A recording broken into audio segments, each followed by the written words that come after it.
আমরা আজ এই সদর মহকুমা সদর অফিসের থেকে সাব ডিভিশনাল অ্যাডমিনিস্ট্রেশনে আমাদের এনফোর্সমেন্ট টিম আছে, আর আমি ডাইরেক্টর অফিসে ডেপুটি ডাইরেক্টর। আমরা একসাথে এই অভিযানে বের হয়।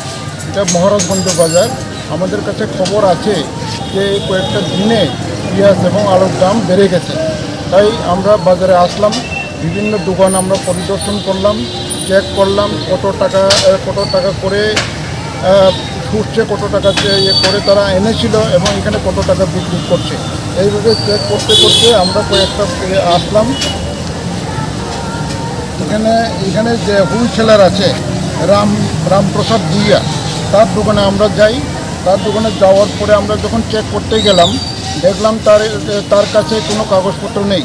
বিশেষ করে ছুটছে যে রেটে তারা পেঁয়াজ এবং আলু এনেছিল, ওইটা ইনভয়েসগুলি আমাদেরকে দেখাতে পারি নাই। তো এছাড়া আমরা আরও কয়েকটা দোকান দেখলাম। ওই দোকানগুলিতেও যেমন পলাশপাড়ে আমরা দোকানে গেলাম, সে আমাদেরকে কেউ দেখাতে পারেনি। সে কত টাকাতে ফার্স্ট পার্টির থেকে কত টাকা করে নিয়ে আসলো এবং কত টাকা বিক্রি করছে, এগুলি কিছু নেই তার হাতে। তো এইভাবে আমরা দেখতে দেখতে আবার এই যে শঙ্কর পালের দোকানে আসলাম। এখানেও দেখলাম যে তাদের কাছে কোনো মেমো নেই। মেমো বলতে তারা ইনভয়েস দেখাতে পারে নাই। তাদের নাকি একটা গাড়ি আছে এখানে, কিন্তু ওই গাড়ির কোনো ইনভয়েস তারা আমাদেরকে দেখাতে পারে নাই। এখানে শঙ্কর পাল নেই, তার কর্মচারী আছে। উনি একটা স্টেটমেন্ট দিয়েছে আমাদেরকে যে তার কাছে কোনো কাগজপত্র নেই, সে আগামী সোমবারে দেখাবো এই বলে আমাদেরকে